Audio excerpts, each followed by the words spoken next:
muchísimas gracias por estar con nosotros. No, Me por encanta. favor. Un motivo por lo cual provocó mi llegada a la Argentina, como muchos periodistas internacionales y también consultores internacionales, fue por el gran cambio que se está viendo ahora en Argentina.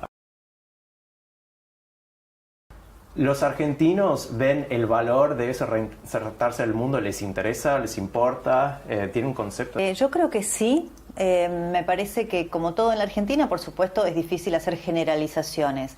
De hecho, si la gente eligió un cambio, me parece porque también entendió que hoy es difícil escindirse de lo que pasa en el resto del mundo, ¿no? Sí. Que el mundo está globalizado, que las relaciones internacionales y económicas son entre países y que la Argentina había elegido un camino que era interrelacionarse con países como Irán, como Venezuela, Rusia, que eso había sido durante la administración de Cristina Kirchner y que eso a la Argentina no la había ayudado, todo lo contrario, a la luz de lo que vemos es hoy Venezuela y lo que era la Irán de Mahmoud Ahmadinejad, que era el país en aquel momento administrado por Ahmadinejad, el que había elegido Argentina como socio también. Entonces, me parece que la Argentina entendió que haciéndose respetar, haciéndose valer, defendiendo la soberanía económica, nacional, tiene que interrelacionarse con las principales potencias del mundo para hacer negocios, defendiendo los intereses propios. Yo creo que hay un cambio de época en el mundo y en la Argentina particularmente. Y que a Mauricio Macri, de manera, te diría, fortuita, yo creo que casi lo excede a él, le toca administrar ese cambio de época. De hecho, las últimas elecciones han mostrado que distritos que históricamente han tenido un rumbo han decidido cambiar. Entonces me parece que ese cambio de época es el que estamos viviendo. Pero este cambio está para quedarse, porque lo hemos visto antes, una reinserción argentina hacia el mundo, pero que no duró. ¿Te parece que esta vez tiene la posibilidad de previsibilidad Argentina internacionalmente? Es difícil porque es cierto que la Argentina ha tenido siempre periodos cíclicos, ¿no? Incluso muchos hablan de que Argentina tiene una suerte de síndrome de 7 años, 7 años de bonanza y luego vienen los años de decadencia hasta que luego retoma. Pero tengo la sensación, me cuesta poder hacer un análisis con perspectiva histórica porque me parece que estamos asistiendo a un cambio de época, que esa rueda gira con nosotros dentro, entonces no tenemos la perspectiva suficiente para poder observarlo con la distancia que requiere el análisis de la sociedad en la que estamos viviendo. Pero así como existió la revolución industrial, como existieron distintos procesos históricos que fueron bisagra en el mundo, me parece que la Argentina está asistiendo a un cambio de época. Ya me parece que no existen más las discusiones entre, no sé, radicales y conservadores, peronistas y antiperonistas, kirchneristas y antikirchneristas. Creo que la Argentina empezó a darse cuenta que en todo caso la discusión es entre progreso, modernidad y anacronismo, ¿no? Y esas categorías viejas del análisis político me parece que son las que tenemos que correr para poder ver el cambio que está sucediendo. Sin embargo, se ven muchas divisiones en opinión política pública, como en cualquier democracia, pero en Argentina eso se llama grieta. Usan esa palabra, ves en todos los medios la grieta. Te cuento, de mi perspectiva, que he cubierto muchas economías y políticas por el mundo, yo viendo un gobierno que pudo aprobar 87 leyes en su primer año de gestión, trabajando en minoría en el Congreso, para mí eso no me parece grieta. Sin embargo, cuando luego prendo la tele y veo a ustedes en Intratables a los gritos y a las lágrimas y discutiendo los temas del día socialmente que existen, ahí sí se ve mucha división. Entonces, ¿dónde está esta brecha entre las fuertes diferencias en la opinión pública y el trabajo de día a día de lo gubernamental? Bueno, no sé, ahí vos me dirás si estoy en lo cierto o no, ¿no? Porque conoces mucho más la política de los Estados Unidos, pero un poco eso se decía también con la llegada de Donald Trump al poder, ¿no? Que también polarizó la sociedad entre quienes están a favor y en contra. Sin embargo, muchos sostenían, bueno, pero aquí las instituciones funcionan independientemente de quién esté en la cabeza del Poder Ejecutivo. Y eso va a hacer que no se pueda correr, digamos, de los ejes de la institucionalidad y la democracia tanto como se pensaba Donald Trump. Quizá en la Argentina también haya algo de eso, es decir, la sociedad está absolutamente polarizada, la opinión pública y los medios de comunicación particularmente, lo que nosotros llamamos microclima o círculo rojo, pero ahí tengo una autocrítica para hacernos. Ese microclima que vos ves reflejado en los programas de televisión como el que yo integro, en donde está claramente partida la opinión pública en dos. No sé si refleja la totalidad de la sociedad. Nosotros muchas veces en ese microclima creemos que están sucediendo cosas que no suceden tanto así. Mirá, no vimos venir el triunfo de María Eugenia Vidal en la provincia de Buenos Aires. Ese microclima en el que vivimos, círculo rojo, como lo llama el gobierno, no nos permitió advertir que después de 25 años no iba a volver a ganar un gobierno peronista. Tampoco pudimos prever que un sábado a la tarde una enorme cantidad de gente iba a ir a una plaza de la Argentina a decir, bueno, acá estamos, queremos que este gobierno tenga continuidad y apoyamos la democracia. Y en el Congreso, que es una de las instituciones de la República, me parece, a pesar de las minorías con las que cuenta el gobierno, tanto en diputados como en senadores, que ahí la institucionalidad prevaleció. Y hay un sector de, si querés, la oposición más republicana, que puede consensuar algunas ideas básicas con el gobierno en materia de, a lo mejor, de economía o de derechos sociales, y pueden modificar las leyes hasta llegar a un consenso que permita aprobarlas. Es lo que hizo que en el primer año de gestión Macri tuviera ese número de aprobación de leyes que vos describías. No obstante, este año, que es un año electoral, hay una paralización parlamentaria, y eso también hay que decirlo, ¿no? El nivel periodístico de análisis y de crítica está al nivel para brindar este servicio a la ciudadanía. Mirá, yo creo que justamente por la grieta de la que hablabas recién, también hay militancia macrista, así como hubo militancia kirchnerista en los periodistas y en los medios de comunicación. No obstante ello, que me parece cuestionable, me parece que también de lo que nos ha servido estos años de tanta discusión política, muchas veces exacerbada, es para que la gente, la opinión pública, advierta y sepa quién le está comunicando los mensajes. Yo no subestimo a la gente entiende perfectamente quién le habla y desde dónde, y en ese sentido me parece que no son manipulables por los medios o los líderes de opinión. Pero así también te digo que reivindico y revalorizo el periodismo profesional en la Argentina, porque cuando se comenzó a investigar los Panama Papers, que fue un consorcio de periodistas en el mundo, sí, el primer medio que lo publica era un medio que había sido muy opositor al gobierno de Cristina Kirchner y que uno tendería a pensar que iba a ser indulgente con Macri, y salió en tapa con ese hecho tan impactante, ¿no? Lo mismo con otras denuncias que involucraron a funcionarios de gobierno. Me refiero a Gustavo Arribas, el titular de la ANFI, la propia vicepresidenta Gabriela Michetti. El problema es la justicia, no son los periodistas, porque esos casos que te menciono, por ejemplo, ya se juzgaron y el sede judicial en tiempo exprés sobreseyó, por ejemplo, a Rivas y a Michetti. Lo mismo el presidente Macri. Cuando fue el caso del Correo, en donde ahora se habla de conflictos de intereses, te diría que casi un eufemismo para describir situaciones que me parece que deben ser explicadas mejor por el gobierno, también fue un tema que se debatió en todos los medios de comunicación. Entonces me parece que hay una revalorización del periodismo profesional, que yo la destaco. ¿Una demanda que existe desde la ciudadanía? Sí. ¿Y hay la misma demanda desde los ejecutivos de los medios? Bueno, los dueños de los medios siempre tienen intereses y siempre tienen sus vínculos con los gobiernos de turno, ¿no? Sí. Si en la Argentina, no sé, te pongo un ejemplo, ahora se está discutiendo la reforma, o se discutirá después de la elección, la reforma laboral o la reforma impositiva, por supuesto que los dueños de los medios van a tener intereses. ¿Pero valoran la excelencia periodística? Bueno, yo voy a hablar desde mi experiencia personal. Yo en la empresa en la que hoy estoy trabajando, la verdad que trabajo con mucha libertad. No me gusta decirlo habitualmente porque es un valor que no deberíamos destacar los periodistas, debería ser natural. Sí. Conozco la línea editorial de la empresa en la que trabajo, todas las empresas lo tienen.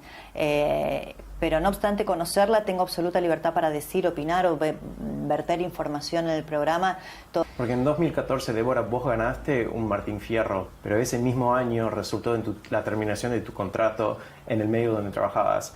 Explícame esto a un periodista de afuera para que yo lo entienda. Generalmente en Estados Unidos, un medio que tiene una periodista que le acaba de ganar un premio por su excelencia periodística, no le quiere soltar.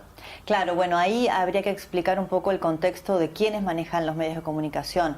El medio en el que yo trabajaba era un medio dirigido por un profesional de los medios de comunicación que se llama Daniel Haddad. Él vende y ese grupo es absorbido por el dueño de ese medio, que tenía casinos y algunas empresas de petróleo. No tenía ni idea de lo que eran los medios de comunicación ni le importa el periodismo.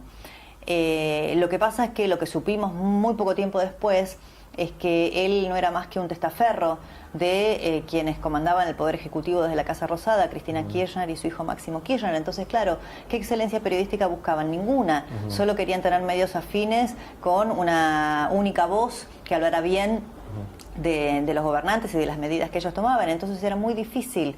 Eso no es periodismo profesional, eso ya tampoco era un canal, o no es para mí un canal. ¿Lo ves como una amenaza a tu trabajo? No lo veo como una amenaza, pero soy crítica de ello. Mira, una vez entrevisté hace muchos años, creo que era Robert Cox, Sí. Y me dijo que la labor periodística era como un aplauso, porque necesitabas dos manos. Claro, pasaron muchos años, ¿no? Y la tecnología ha irrumpido y llegó para quedarse naturalmente, pero los políticos han decidido, así como lo hacían los gobiernos populistas en actos masivos en las calles y decían que el líder se comunicaba directamente con el pueblo, bueno, es lo mismo pero a través de redes sociales. Entonces el líder comunicándose directamente con su pueblo, Sí. emitiendo un mensaje sin la intermediación del periodista. Claro, es música para los oídos de los políticos, no tienen que escuchar ni las preguntas, ni las repreguntas, ni los cuestionamientos. No obstante, mira, cuando Macri, por ejemplo, tuvo los meses más difíciles de su gestión, en febrero del año pasado, si no me equivoco, que fue el escándalo del correo. Sí. Esos mismos días se había discutido en el Parlamento una ley vinculada con las jubilaciones y el gobierno cometió un error de cálculo y daba la ecuación de que iba a bajar la jubilación mínima, aunque era en centavos, aumentos de tarifas. Fue un momento muy difícil para el gobierno. Había caído 10 puntos la imagen positiva del presidente. Y el presidente, y esto es información, dejó de lado el Snapchat, el Twitter, el Facebook y llamó a los líderes de opinión pública y dio entrevistas en on y algunas reuniones en off de récord con los periodistas y entendió que el líder de opinión pública y el periodismo profesional es importante. Entonces me parece que igual hay espacio para todos. Claro, claro. Tu opinión sobre el kirchnerismo no es ningún secreto. Se discute todos los días en Intratables, en tus programas, en tus editoriales. ¿Cómo manejas influenciando la opinión pública con tu responsabilidad oficial a los valores periodísticos para informar? ¿Cómo manejas las dos cosas, siendo periodista pero también opinóloga? Claro.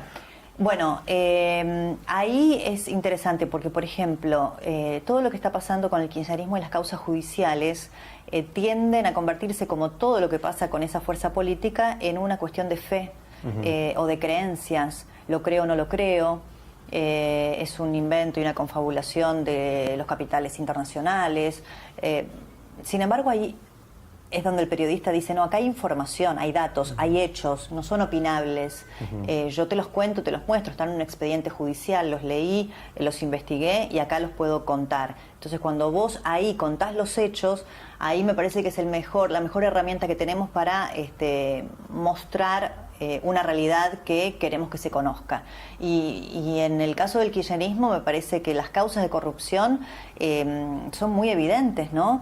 De hecho hay muchos exfuncionarios presos y hay muchas investigaciones en curso, avanzadas y con pruebas. El problema más grande de la Argentina, Nicolás, más que ahora estamos hablando del periodismo, porque bueno, vos me estás entrevistando a mí, pero el problema es la justicia, y eso a los periodistas también nos influye, porque nos deja muchas veces en offside, pedaleando en el aire, porque nosotros vamos más adelante o más rápido que las propias causas judiciales. Entonces, claro, yo voy, cuento, leo, subrayo y cuento al aire un fragmento de una resolución judicial que da datos y hechos concretos de una maniobra de corrupción que involucró al kirchnerismo. Y después pasan 6 meses, 8 meses, 1 año y medio, 2, y ni siquiera hay un procesamiento y la causa no avanza. Entonces, claro, después te dicen, ¿y ustedes que son jueces, los periodistas? ¿Qué pasa? Si la justicia todavía no condenó a nadie, todavía tenemos que soportar que nos diga, por ejemplo, el hermano del expresidente Menem, que los periodistas estamos excediéndonos en nuestra función cuando cuestionamos que el expresidente Menem no debiera ser senador porque tiene una condena ya avanzada en una instancia judicial que llegó a la Corte Suprema. Entonces ya fue confirmada, no hay antecedentes de la Corte Suprema vaya a revocar un fallo de segunda instancia ya confirmado por Cámara, condenatorio, nada más ni nada menos que por un delito que en el mundo es gravísimo, que es traficar armas a un país en guerra. Entonces, el problema es la justicia. El problema es la justicia. Si la justicia no funciona, ahí el periodismo primero cobra un lugar de relevancia que no debiera tener y en segundo lugar queda expuesto a que después alguien venga y quizá con alguna razón te diga, pero si la condena no está firme, porque ustedes dicen que Menem es culpable, pero claro, pasaron 24 años y todavía no hay un fallo definitivo. Claro. Ese es el problema. Claro. Bueno, quizá uno de los activos que pueda tener la Argentina es que es un país de paz, ¿no? La verdad que en un mundo tan convulsionado me parece que la Argentina tiene ese plus. Me parece que tiene un recurso humano muy interesante. El argentino, ya sea el empresario, pasando por la mano de obra, está muy acostumbrada a la inestabilidad, ¿no? No cualquiera, no en cualquier economía hay tanta versatilidad para adaptarse a los tiempos que corren, ¿no? Y para poder cambiar de acuerdo a las circunstancias. Ese me parece que es un plus que es a fuerza de los problemas que enfrentó históricamente la Argentina. Lo decís al nivel macro, sino al nivel personal. Vos has admitido que hay momentos que vos te querés ir y que es muy difícil a veces vivir acá, o sea, con inseguridad. Sí. Entonces, ¿cómo manejas las dos cosas? Lo que me pasa es que siento que la Argentina atrasa 20 años, ¿no? Porque la verdad que estamos discutiendo algunos temas que el mundo ya resolvió 20 años atrás. Entonces eso es lo que a veces me hace ser un poco más pesimista. Por ejemplo, la inseguridad, lo que vos dijiste, o sea, en el mundo ya nadie discute si una persona puede ir a trabajar en determinado sitio o a determinada hora porque no sabe si va a volver vivo a su casa. No tenés que darle 154 recomendaciones a tu hijo para que use el celular y no lo maten por tenerlo fuera de su bolsillo. Las cosas funcionan, la gente hace una transferencia de un auto por el celular. Acá tenés que llenar 18.000 formularios, ir con una bolsa llena de dinero a un sitio, con lo difícil que es eso. Entonces, la Argentina no tiene infraestructura. La infraestructura vial de la Argentina es tan deficitaria que además de ser logísticamente cara, le cuesta la vida a mucha gente en esas rutas. Entonces, eso lleva... y la pobreza, si vos tenés mitad de la población bajo la línea de pobreza, sin acceso a la educación, a la salud, ¿qué posibilidades de desarrollo tiene este país? Le faltan 20 años. Pero sin embargo, estos problemas a veces sí están discutidas, pero como lo veo yo, sobrediscutidas, porque se pasan en los medios, porque a veces el conflicto es lo que vende en los medios. Por ejemplo, te doy un ejemplo ridículo. Cuando se cerró la línea A en Buenos Aires, entonces de repente tenés todos los macristas diciendo que hay que cerrar la línea para hacer las reformas y todos los kirchneristas diciendo que Macri era un inútil como jefe de gobierno.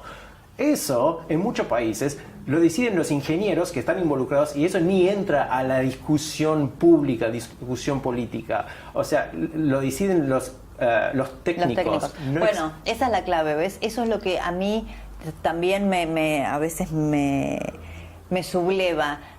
Por eso te digo que la Argentina atrasa. Hay problemas que debieran resolverse independientemente de las opiniones. O sea, a ver, temas de Estado, no sé, la salud, la seguridad, la educación, los derechos humanos, debieran ser políticas de Estado que todos los partidos políticos, las fuerzas que gobiernan y las de la oposición acaten. No puede ser que todo sea discutible. Y si yo tengo una buena idea y soy gobierno, como yo soy gobierno, el opositor va a decir que esa idea no es buena. Pero estoy segura que si él estuviera en el poder, la llevaría a la práctica con las mismas herramientas porque cree en ella, solo que como está en la oposición se tiene que oponer. Entonces, eso es lo que hace que ese juego permanente de poder y de tironeo haga que a la Argentina le cueste tanto avanzar, porque hay, como vos decís, hay temas que no deben entrar en el debate. Acá en la Argentina discutimos, qué sé yo, la reforma del impuesto a las ganancias con matices muy pequeños entre las distintas fuerzas políticas. Hubiera sido mucho más fácil que el gobierno organice una mesa de consenso. Ni el gobierno lo quiere hacer porque Macri cree que es una forma de demostrar debilidad. Y creo que la oposición tampoco está dispuesta a sentarse en esa mesa, porque está pensando en la próxima elección. Sí. Muchas gracias. No, por favor. Gracias. Ojalá se pero estamos para...